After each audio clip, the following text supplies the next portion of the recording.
وبرکاتہ۔ اعوذ باللہ من الشیطان الرجیم، بسم اللہ الرحمن الرحیم۔ وقال انی ذاہب الی ربی سیہدین، رب هب لی من الصالحین، فبشرناه بغلام حلیم، فلما بلغ معه السعي قال یا بنی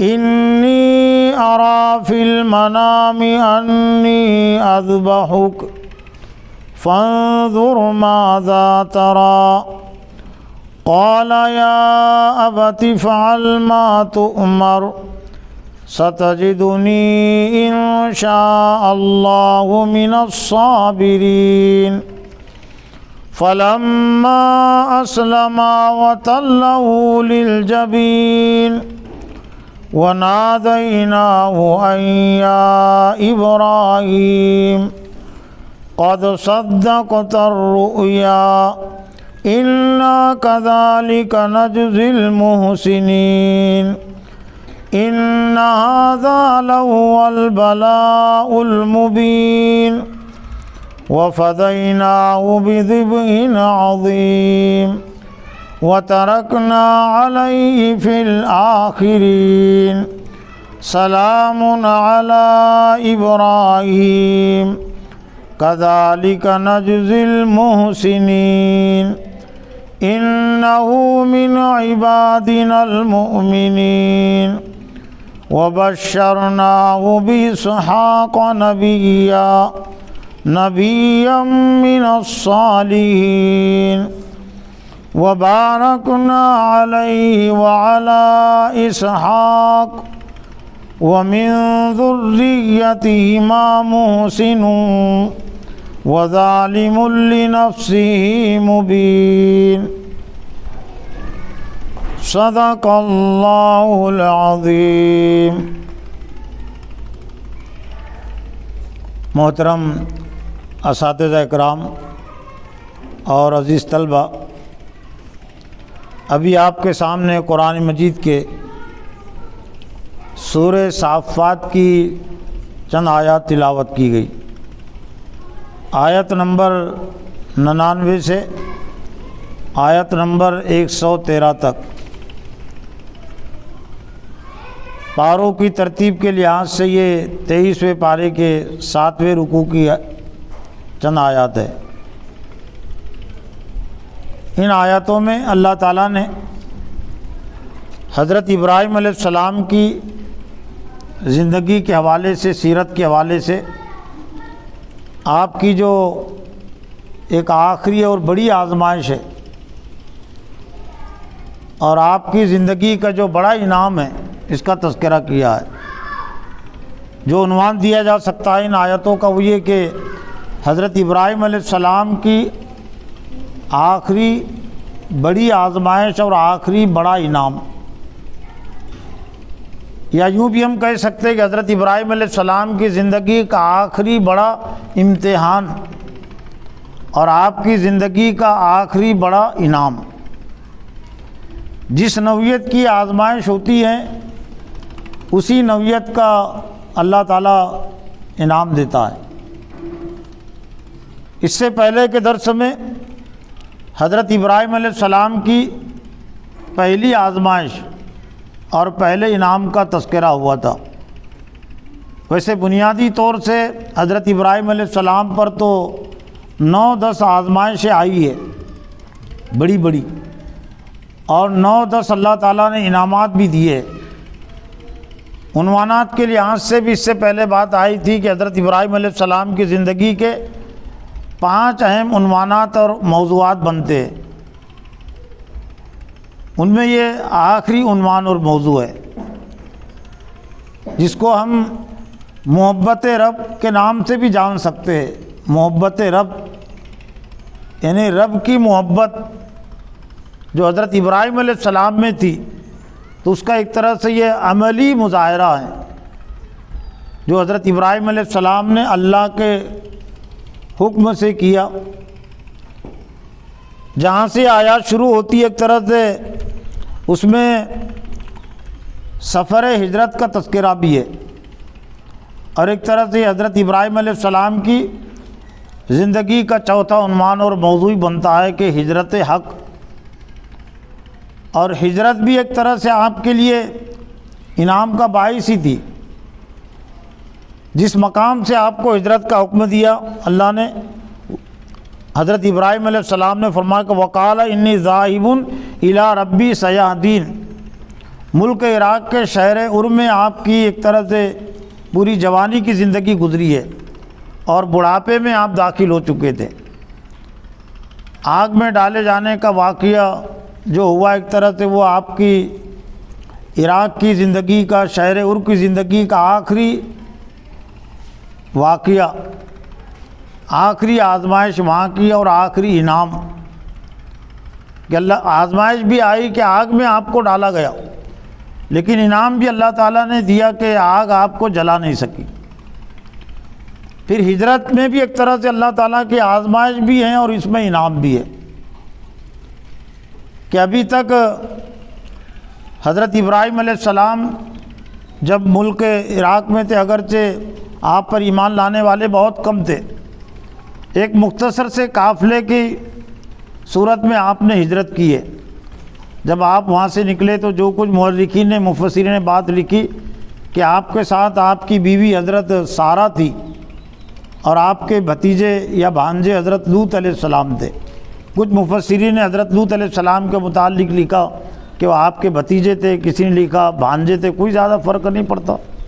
یہ تاریخی روایت میں کچھ الگ الگ باتیں بھی آتی، کوئی عقیدے کا وہ مسئلہ ہے ہی نہیں۔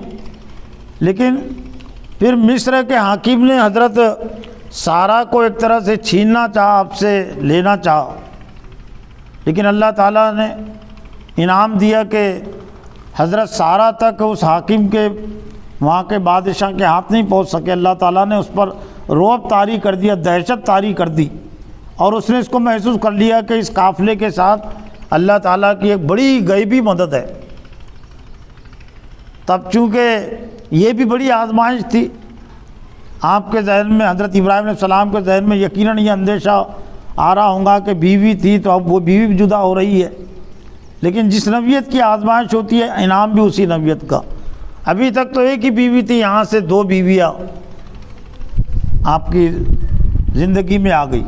وہ یہ کہ مصر کا جو حاکم تھا اس نے اپنی بیٹی یا اپنی باندی کو حضرت سارہ کو دے دیا، اور حضرت سارہ نے حضرت ابراہیم علیہ السلام کو دے دیا حضرت ہاجرہ، اور حضرت ابراہیم علیہ السلام نے پھر نکاح کیا۔ اور یہ اللہ تعالیٰ نے 2 بیویوں کا انتظام اس لیے کیا کہ آپ کے ذریعے سے 2 مقامات آباد کرنے تھے، 2 مقامات ایک طرح سے مرکز بنانے تھے، دین کے مرکز۔ ایک تو فلسطین میں مرکز بیت المقدس، اور آپ ہی کی زندگی سے خانہ کعبہ کو بھی مرکز بنانا تھا۔ خانہ کعبہ تو پہلے سے تھا لیکن اس کی عمارت منہدم ہو گئی تھی، زمین میں اس کی بنیادیں باقی تھی، لیکن اس کو آباد کرنے کا اللہ تعالیٰ نے جب فیصلہ کیا تو حضرت ابراہیم علیہ السلام کی زندگی کو، آپ کی قربانی کو ایک طرح سے آپ نے اس کے لیے ذریعہ بنایا اللہ نے۔ تو 2 مقام آباد کرنے تھے، 2 جگہوں پر 2 بیوی آپ کو رکھنی تھی۔ ملک عراق سے، وہ شہر ار سے جو فلسطین کا جو فاصلہ ہے وہ 2000 کلومیٹر، بڑی ہجرت، لمبی ہجرت۔ اور پھر فلسطین سے مکہ کا جو فاصلہ ہے وہ 1500 کلومیٹر، اور اس دور میں جو سفر ہوتے تو ایک دن کا جو سفر ہوتا تھا 25 کلو پر مشتمل، تب گویا کہ مہینوں کا سفر، مشکلات اور پریشانیوں کا سفر۔ تو مشکلات اور پریشانیاں اس لیے اللہ نے لگائی کہ قیامت تک کے لیے جتنے بھی کام ہوں گے فلسطین کے ذریعے سے اور خانہ کعبہ کے ذریعے سے، حضرت ثواب حضرت ابراہیم علیہ السلام کو بھی لے کر بڑے انعام کے لیے، بڑے اجر کے لیے بڑی قربانی کی ضرورت پڑتی ہے۔ تو ان آیتوں میں اللہ تعالیٰ نے ایک تو حضرت اسماعیل علیہ السلام کی پیدائش کا تذکرہ کیا، جب وہاں سے ہجرت کر کے آپ چلے تو ربی حبلی من الصالحین، کہ میرے رب مجھے تو نیک اولاد عطا کر، اس لیے کہ آپ کو اچھی طرح معلوم تھا کہ آپ پر ایمان لانے والے کوئی معاشرے میں سے زیادہ پیدا نہیں ہوئے، تو آپ کی جو نبوت کی جو میراث تھی، تو نبوت کی میراث اولاد ہی کے ذریعے سے باقی رہ سکتی ہے۔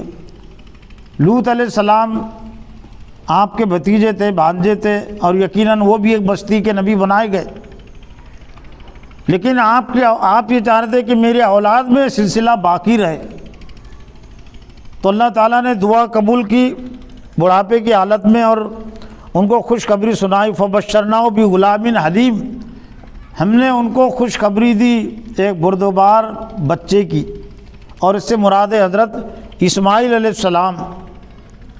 اس بچے سے ابھی تک کوئی آپ کا اولاد نہیں تھی، تو حضرت اسماعیل علیہ السلام کو اللہ تعالیٰ نے پیدا کیا۔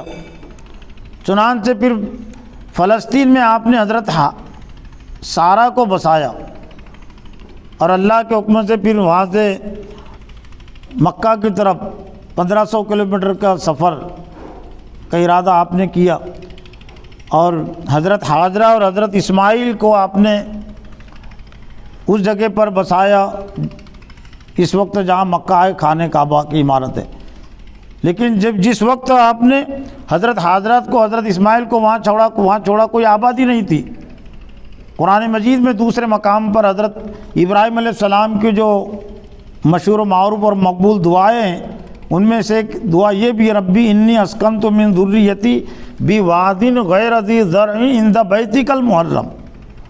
وہاں چھوڑنے کے بعد، واپس آنے کے بعد، ایک جگہ آڑ میں پہنچنے کے بعد حضرت ابراہیم علیہ السلام نے دعا کی کہ میں نے اپنی ذریت کو، اپنی اولاد کو، اہل و عیال کو ایسی جگہ پر چھوڑ دیا، بسا دیا، غیر بھی وادی، ایسی وادی میں، پہاڑوں کے درمیان میں جو حصہ ہوتا ہے اس کو وادی کہتے ہیں، جہاں پر کوئی ہریالی نہیں، جہاں پر کوئی آبادی نہیں، عند بیتک المحرم، تیرے محترم گھر کے پاس، چونکہ بنیادیں آپ کو بتائی گئی تھی۔ بعد میں پھر انہی بنیادوں پر حضرت ابراہیم علیہ السلام نے اور حضرت اسماعیل نے خانہ کعبہ کی عمارت اٹھائی ہے، جس کا تذکرہ دوسری آیتوں میں ہے۔ ربنا لیقیموا الصلاۃ، تاکہ میرا رب وہ نماز کو وہاں قائم کرے۔ لیکن ایک اور آزمائش، اہم آزمائش اور اہم انعام آپ کا باقی تھا حضرت اسماعیل علیہ السلام کی زندگی سے متعلق۔ فلما بلغ معہ السعی، اور جب پہنچے اسماعیل علیہ السلام دوڑنے کی عمر کو، کچھ کوشش اور کرنے کی عمر کو، کچھ کر سکنے کی عمر کو پہنچے۔ تاریخ میں جو کچھ بات آئی وہ یہ کہ تقریباً 12-13 سال کی عمر حضرت اسماعیل علیہ السلام کی ہوئی تھی کہ آپ کے ساتھ وہ کاموں میں ہاتھ بٹانے لگے تھے، آپ کے ساتھ کو دوڑ دھوپ کرنے لگے تھے۔ جب چھوٹے تھے تو آپ چھوڑ کر آ گئے تھے، لیکن آپ حضرت ابراہیم علیہ السلام کو ہدایت یہ تھی، کرسی پر بیٹھ کر کہہ دینا، بیان کر دینا، چٹائی پر بیٹھ کر سن لینا آسان ہے، لیکن منظر کو سامنے ایک بوڑھا شخص ہے، بڑھاپے میں اولاد ہوتی ہے، اور کتنی سخت ترین آزمائش کے 1500 کلومیٹر دور ہے، وہاں بھی کچھ دن رہو، اور 1500 کلومیٹر ایک بیوی کے پاس جا کر رہو۔ آج کے دور میں اگر کسی کے پاس اگر ہیلی کاپٹر بھی ہے، کلکتہ کا جو فاصلہ ہے وہ 1300-1400 کلومیٹر ہے یہاں سے، اگر کسی مالدار شخص سے تو کہا جائے کہ 4 بیویاں رکھنے کی بھی اجازت ہے نا، 2 بیوی رکھو، ایک بیوی کلکتہ میں رکھو، تمہارے پاس ہیلی کاپٹر ہے، اور ایک بیوی پوسد میں رکھو، تو وہ جواب دیں گا کہ نہیں، یہ میرے بس کی بات نہیں۔ حالانکہ آسان ہے نا اس کے لیے، ہیلی کاپٹر تو 1-2-3 گھنٹے میں جا سکتا ہے کلکتہ ہو، لیکن وہ معذرت کر دے گا نہیں، یہ میرے بس کی بات نہیں ہے کہ ایک بیوی پوسد میں اور ایک بیوی کلکتہ میں۔ لیکن حضرت ابراہیم علیہ السلام کی طرف سے کوئی شکوہ نہیں اور کوئی معذرت نہیں کہ تو خود دیکھ لے کہ میں بڑھاپے کی حالت میں ہوں، لیکن اسی کا نام ہے اطاعت اور فرما برداری۔ اذ قال رب اسلم قال اسلمت لرب العالمین، اللہ نے فرمایا کہ مسلم ہو جا، فرما بردار ہو جا۔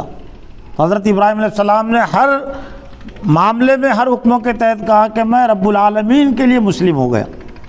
تو حضرت سارہ کو وہاں آپ نے بسایا، کچھ دن وہاں رہتے تھے اور پھر کچھ دن یہاں آتے تھے۔ آنے جانے کتنا دن رہتے ہوں گے، رہنے کے کتنا دن ملے، 1500 کلومیٹر کا، اس کو 2 مہینے کا سفر، 2 مہینے آنے کے لیے 2 مہینے جانے کے لیے کتنا رہیں گے، لیکن تھا اللہ کا حکم۔ آزمائش کے بڑا امتحان دینا مقصود تھا نا قیامت تک کے لیے۔ جو بھی نیکی کی بنیاد رکھتا ہے، جتنی قربانیاں ہوں گی اور خانہ کعبہ میں جتنے لوگ جائیں گے، حج کریں گے، نیکیاں تو ان کو ملے گی، لیکن بنیاد کس نے ڈالی؟ حضرت ابراہیم علیہ السلام نے۔ تو سب حضرت ابراہیم علیہ السلام کے نام اعمال میں وہ کھاتے میں درج ہوتی رہیں گی قیامت تک۔ اس لیے زیادہ آزمائش اور زیادہ ایک طرح سے مشکلات میں اللہ تعالیٰ نے حضرت ابراہیم علیہ السلام کو ڈالا، ان کے مقام مرتبے کو بڑھانے کے لیے۔ انبیاء پر جو آزمائشیں آتی ہیں وہ جانچنے پرکھنے کے لیے نہیں آتی کہ یہ اطاعت کرتا ہے یا نہیں، مقام اور مرتبے کو بڑھانے کے لیے، آئندہ ان کا نام روشن رکھنے کے لیے، اور ان کے ذریعے سے جتنے بھی نیکیاں کریں گے ان نیکیوں کا اجر ثواب دینے کے لیے اللہ تعالیٰ انبیاء علیہ السلام کو آزماتا ہے، امتحان میں ڈالتا ہے۔ تو جب حضرت اسماعیل علیہ السلام یہ 12-13 سال کی عمر کو پہنچے تو اللہ نے ان کو ایک طرح سے اب خواب میں وہی ان کو دکھائے، خواب میں حکم سنایا۔ فلما بلغ معه قال یا بنی انی اری فی المنام انی اذبحک فانظر ماذا تری۔ نبی کا جو خواب ہوتا ہے وہ بھی اللہ کا ایک طرح سے حکم ہوتا ہے، وہی ہوتی ہے، اور انبیاء نے یہ خوابوں کو بھی وہی ہی کے حیثیت سے لیا ہے، اللہ کے حکم کی حیثیت سے۔ اور روایتوں میں یہ ہے کہ ایک نہیں 3 دن تک حضرت ابراہیم علیہ السلام یہ خواب دیکھتے رہے۔ تو حضرت ابراہیم علیہ السلام نے سمجھ لیا کہ اللہ کا منشا یہی ہے کہ میں اپنے بیٹے کو ذبح کر دوں، میں دیکھ رہا ہوں کہ تجھے ذبح کر رہا ہوں۔ ذبح کر دیا یہ نہیں، لیکن دیکھ رہا ہوں کہ میں ذبح کر رہا ہوں۔ تو یہ بھی ایک طرح سے یہ دیکھنا مقصود تھوڑی تھا جذبے کا، ابراہیمیوں کو ہم سب کو دکھانا بتانا مقصود تھا کہ امامت الناس کے لیے، امامت الناس کا اعلان آپ کے لیے ہو چکا تھا نا کہ بے شک میں تمہیں لوگوں کا امام بنانے والا ہوں، انی جاعلوک للناس اماما، میں تمہیں لوگوں کا قائد اور پیشوا امام بنانے والا ہوں۔ لیکن اتنی بڑی جمعیت اب یہ تیار نہیں ہوئی تھی کہ آپ لڑتے دین کے لیے، اللہ کی رضا خوشنودی کے لیے اور دین کو قائم کرتے، لیکن امامت الناس کے لیے اور دین میں، دنیا میں دین کو غالب کرنے کے لیے کبھی اپنے بچوں کے گلوں پر بھی تلوار چلانے کی، گولی چلانے کی ضرورت پڑ سکتی ہے نا، آج کے دور میں کہیں گے تو بم برسانے کی ضرورت پڑ سکتی ہے نا۔ اور میدان بدر میں بالکل قریب ترین اسی طرح تھا، اسی طرح کا مشاہدے سے منظر سے اللہ تعالیٰ نے حضرت محمد صلی اللہ علیہ وسلم پر ایمان لانے والوں کو گزارا ہے۔ یہ صرف قربانی برائے قربانی کی بات نہیں تھی، یہ یعنی حق و باطل کی جب تحریک چلتی ہے معاشرے میں، باطل نظام کو ختم کرنے کی جب تحریک چلتی ہے تو کبھی اولاد بھی مخالفین کے صف میں چلی جاتی ہے، کبھی بیویاں بھی مخالفین کے صف میں چلی جاتی ہے، رشتہ دار بھی مخالفین کے صف میں ہوتے۔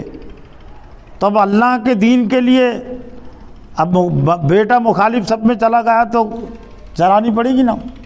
جیسا بدر کے منظر سے متعلق یہ بھی ہے کہ حضرت عمر صدیق رضی اللہ تعالیٰ عنہ اسلامی فوج کا حصہ ہے، اور ان کا جو لڑکا ہے مشرکین مکہ کی طرف سے، اللہ کے رسول اسلامی فوج کے سربراہ ہیں، اور آپ کے جو داماد حضرت زینب کے شوہر حضرت ابو العاص وہ مشرکین مکہ کی طرف سے، تو داماد اور بیٹے بہت زیادہ نہیں ہوتا نا فرق، داماد پر ہاتھ چلانا اور بیٹے پر ہاتھ چلانا ایک جیسے ہو جاتا نا۔ بیٹی نکاح میں آنا، اس وقت حضرت زینب بھی نکاح میں تھی حضرت ابو العاص کے، جب حضرت ابو العاص آئے، اور جو قیدی بنے تھے قیدیوں میں حضرت ابو العاص بھی تھے۔ ایک مرتبہ حضرت عمر صدیق سے ان کے لڑکے نے جب انہوں نے ایمان قبول کیا تو کہا کہ میدان بدر میں کچھ ایسی صورت ہو گئی تھی کہ آپ میری تلوار کی زد میں تھے. اپنے باپ سے حضرت عمر صدیق کے لڑکے نے کہا, لیکن میں نے باپ سمجھ کر نہیں تلوار نہیں چلائی. حضرت عمر صدیق نے کہا کہ تو اپنے کفر میں کمزور نکلا, تو اگر میرے تلوار کی زد میں آتا تو میرا ہاتھ نہیں رکتا. تو اسی کی شکل تھی نا یہ چھری, بڑی چھری کا نام ہی ہے نا تلوار.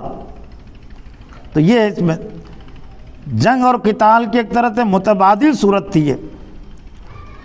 یہ کتابوں میں نے نہیں پڑھا, یہ میرا اپنا غور و فکر کا یہ ہے نچوڑ خلاصہ کہ جنگ اور قتال کی متبادل صورت, کہ امت مسلمہ کو آئندہ ان حالات میں بھی اللہ کی رضا کے لیے اپنے لڑکوں پر چھری چلانے کی, تلوار چلانے کی ضرورت پڑ سکتی ہے اور پڑی ہے.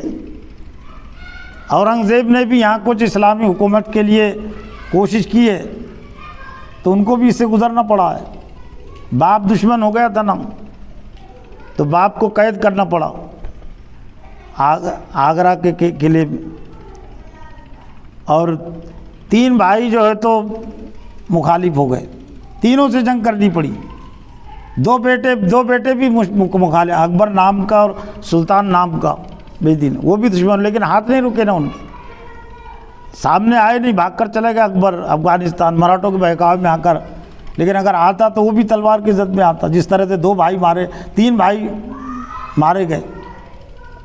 تو یہ اس کی عملی صورت اللہ تعالیٰ نے ابراہیمیوں کو بتا دیا کہ ابراہیم علیہ السلام, وہاں کوئی جنگ کا میدان تو نہیں تھا نا, لیکن عملی مشق سے گزار دیا نا اللہ تعالیٰ نے کہ اگر ایسا موقع, جس طرح سے حضرت ابراہیم علیہ السلام نے کوئی ذرا نہیں کیا, کوئی پس و پیش نہیں کیا کہ میں دیکھ رہا ہوں کہ ذبح کر رہا ہوں, حالانکہ مقصد تو یہ نہیں تھا. بعد میں بات واضح ہوئی, لیکن پہلے تو یہ چیز تھی نا کہ اب بڑھاپے میں اولاد ہوئی اور اب وہ اولاد بھی مجھ سے جدا ہو رہی ہے. تو بڑی آزمائش تھی آپ کے لیے, تو بڑا امتحان. تو دنیا میں بھی اللہ تعالیٰ امتحان دیتا ہے. تو امتحان تو ایک یہ ہوا, یہ ایک طرح سے امتحان ایک تھا, لیکن انعامات کی بارش جو یہیں سے شروع ہو گئی. تو آگے فلما کا فنظر ما قال انی حسبو کا فنظر ماذا ترى, ابراہیم علیہ السلام نے, اور ایک طرح سے جو فرما بردار مسلم ہوتے بیٹے ہوتے ہیں ان کے کردار کو بھی اللہ تعالیٰ نے حضرت اسماعیل علیہ السلام کی سیرت کے ذریعے سے پیش کر دیا کہ اگر ایسا موقع آ گیا تو تمہارا کردار کیا ہونا چاہیے. تو حضرت ابراہیم علیہ السلام نے اپنے بیٹے سے جب کہا کہ میں دیکھ رہا ہوں کہ ذبح کر رہا ہوں, تیری کیا راہ ہے؟ تو حضرت اسماعیل علیہ السلام نے جواب دیا فانظر ماذا ترى, جو کچھ آپ دیکھ رہے ہیں, جو کچھ آپ کو دکھایا گیا تو آپ کر گزریے. یا ابت افعل ما تؤمر ستجدنی ان شاء اللہ من الصابرین, اے میرے ابا کر گزریے جس کا آپ کو حکم دیا گیا ہے, اللہ نے چاہا تو آپ مجھے صبر کرنے والوں میں سے پائیں گے, صابرین میں سے پائیں گے. یہ اطاعت اور فرما برداری کہ باپ کی طرف سے یہ بھی اگر حکم آ جائے تو اس میں پس و پیش نہ کرے. علامہ اقبال نے ایک طرح سے اسی کردار کو پیش کرتے ہوئے کہا کہ یہ فیضان نظر تھا یا کہ مکتب کی کرامت تھی, سکھائے کس نے اسماعیل کو آداب فرزندگی. بسر خلیل کی سیکھا تھا جو ذبح ہونے کی آرزو کہ چھری رکے تو رکے مگر نہ سرکنے پائے تیرا گلا.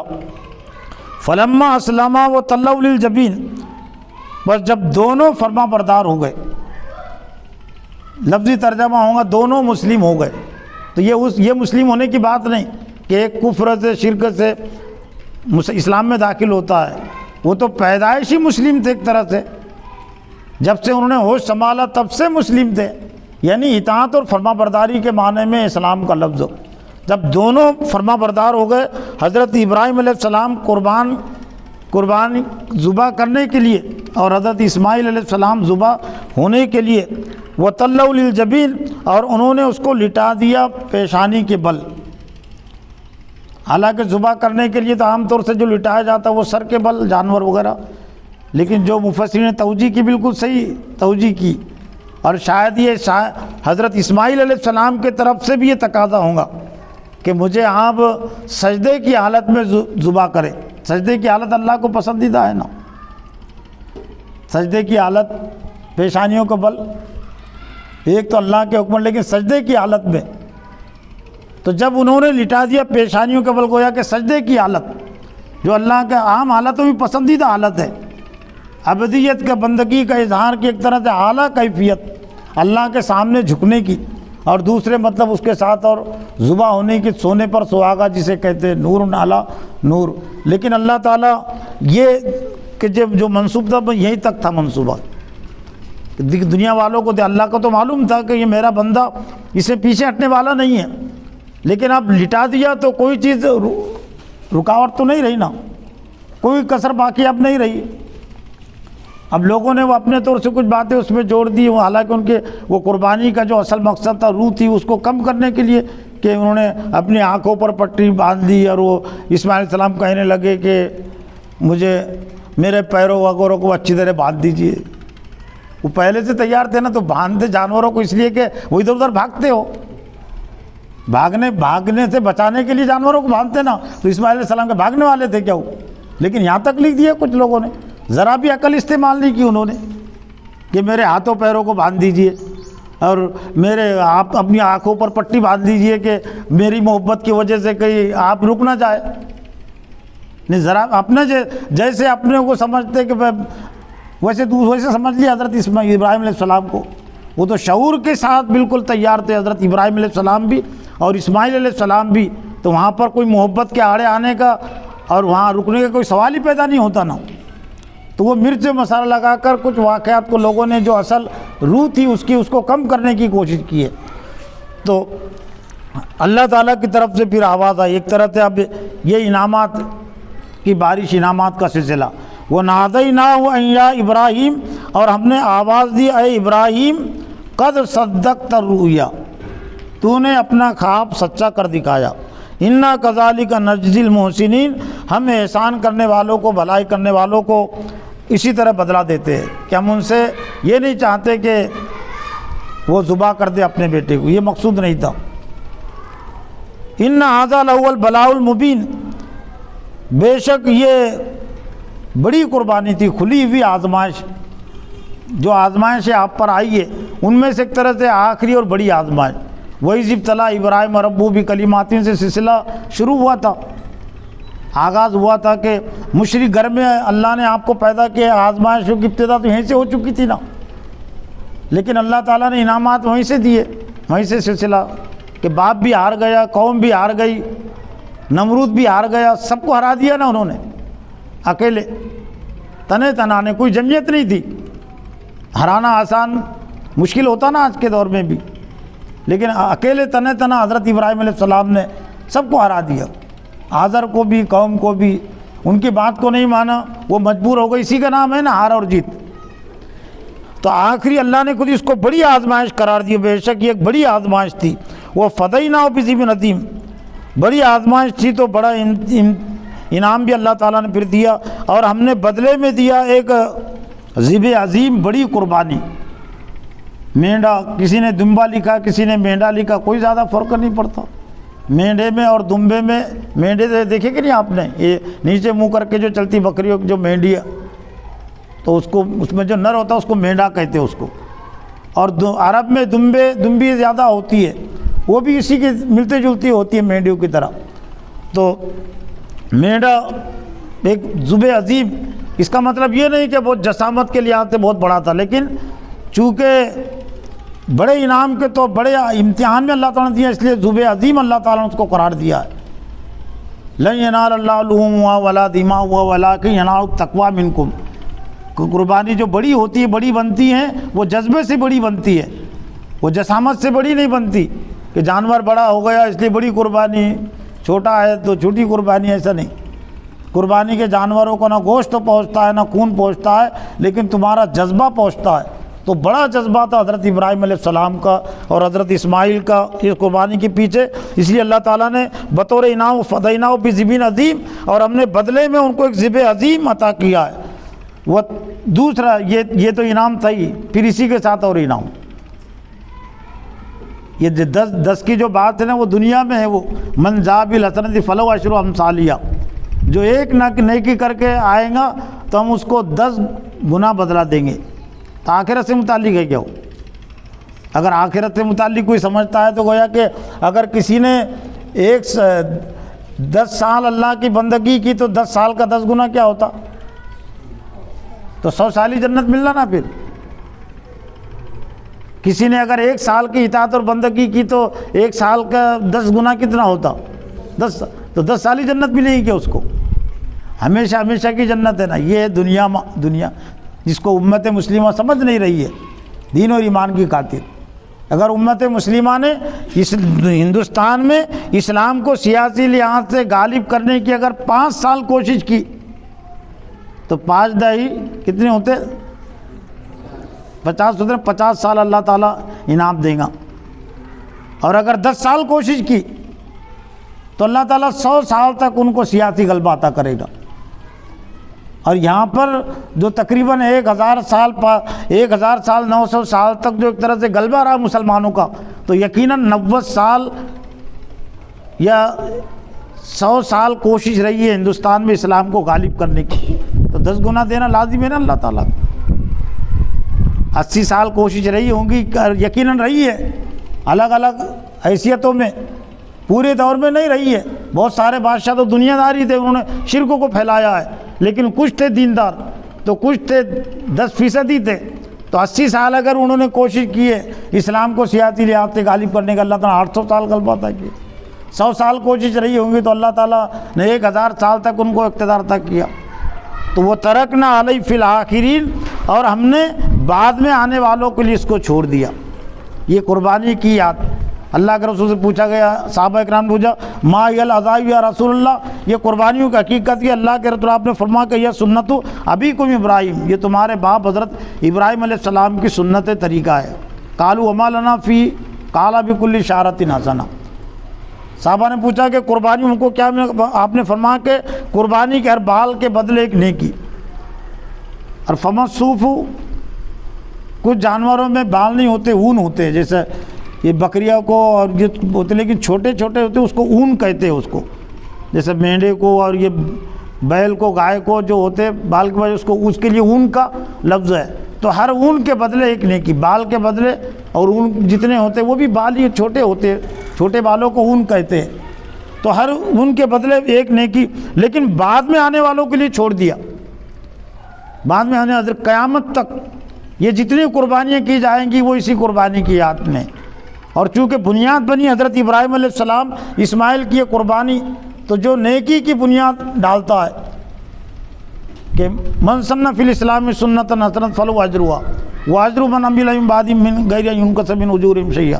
جو کہ اسلام میں کسی نیکی کی بنیاد ڈالتا ہے تو اس کے لیے اجر ہے، اور بعد میں جتنے بھی نیکی کریں گے ان کا بھی اجر اس کو ملے گا. اور جو کسی برائی کی بنیاد ڈالتا ہے تو اس کے لیے اس میں گناہ ہیں، وبال ہے، اور بعد میں جتنے بھی وہ گناہ پر عمل کریں گے وہ قیامت تک گناہ ہوتے رہیں گا، تو اس کا وبال وہ بنیاد ڈالنے والے پر، شروعات کرنے والے پر رہیں گا. سلام علی ابراہیم، ابراہیم علیہ السلام پر سلامتی ہو. کذالک نجزی المحسنین، اور ہم نے احسان کرنے والوں کو اسی طرح سے بدلہ دیتے ہیں. انہ من عبادنا المؤمنین، اور بے شک وہ ہمارے مومن بندوں میں سے تھا. انعامات ختم نہیں ہوئے ابھی. وَبَشَّرْنَاهُ بِإِسْحَاقَ نَبِيًّا مِنَ الصَّالِحِينَ. کاش کہ امت مسلمہ اور علماء اکرام اور جماعتیں دین اور ایمان کی بنیاد پر آنے والی آزمائشوں کو سینے سے لگاتے، گلے سے لگاتے، قدر کرتے، تو اللہ تعالیٰ ان کو بھی اسی طرح سے انعام دیتے. جس نوعیت کی آزمائش ہوتی اسی نوعیت کا انعام. جب لے کر نکلے تھے حضرت ابراہیم علیہ السلام، تو گویا کہ ذہن میں یہ باتیں آ رہی ہوں گی کہ اللہ نے بڑھاپے میں اولاد دی، اب وہ میں اولاد سے محروم ہو رہا ہوں، یہ خیال آ رہا ہوں گا نا. تو یہ خیال بھی بڑی آزمائش تھی نا کہ اب میری وراثت کیسے باقی رہے گی، میں تو بوڑھا ہو گیا، اب کہاں اولاد ہونے والی ہے، اب یہ نبوت اور رسالت کی کون سنبھالے گا. لیکن جس نوعیت کی آزمائش، تکلیف، اسی نوعیت کا انعام. شیطان نے بہکانے کی کوشش کی، وہ جو کنکریاں مارتے ہیں، 3 علامتی وہاں شیطان ہے نا، آج بھی لگا رہا ہے میدان مینا میں. تو مفسرین نے اس کی جو توضیح لکھی وہ یہ کہ ذبح کرنے کے لیے لے جا رہے تھے، شیطان شاید انسانی شکل میں آیا، اور کوئی شکل رہی ہوگی، اس نے بہکانے کی حضرت ابراہیم علیہ السلام نے اس کو 3 مقامات پر 7 کنکریاں ماری. حضرت ابراہیم علیہ السلام نے بھی، حضرت اسماعیل علیہ السلام نے بھی. یعنی شیطان سے نفرت کا اظہار کے لیے، بیزاری کے اظہار کے لیے، تو اللہ تعالیٰ نے حضرت ابراہیم علیہ السلام کی بھی یہ سنت کو تمام حاجیوں کے لیے باقی رکھ دیا، اور وہ بھی کنکریاں مارے، پتھر مارے۔ لیکن شیطان کو صرف وہ رسمی رواج ہی نہیں، شیطان کے حکم اور شیطان کے وسوسوں سے نفرت اور بیداری کے اظہار کے لیے بہکانے کی اس نے کوشش کی تھی۔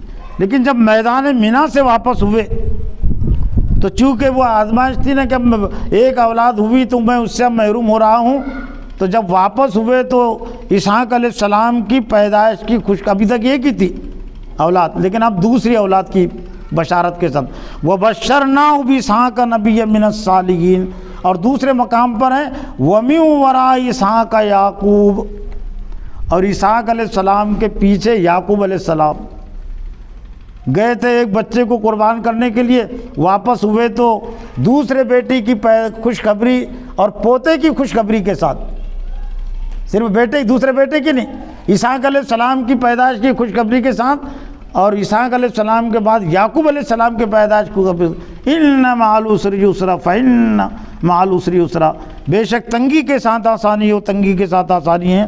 اور پھر چونکہ یہ دونوں اولاد ایک طرح سے بڑھاپے میں ہوئی تھی، اور بڑھاپے میں امتحان اللہ نے آپ کو لیا، کامیاب ہوئے۔ وَبَارَكْنَا عَلَيْهِ وَعَلَىٰ إِسْحَاقَ وَمِن ذُرِّيَّتِهِمَا مُحْسِنٌ وَظَالِمٌ لِنَفْسِهِ مُبِينٌ، یہاں پر رکوع ختم ہوتا ہے، اور یہ ایک طرح سے یہ آخری قربانی کا عنوان اور موضوع بھی مکمل ہوتا ہے، ختم ہوتا ہے، اور ہم نے برکت دی اس پر۔ وَبَارَكْنَا عَلَيْهِ اشارہ ہے حضرت اسماعیل علیہ السلام، اسماعیل علیہ السلام کو بھی روایتوں میں یہ ہے کہ اتنی اولادیں ہوئی حضرت عیسیٰ علیہ السلام کو جتنے یعقوب علیہ السلام کو بیٹے ہوئے، 12 بیٹے۔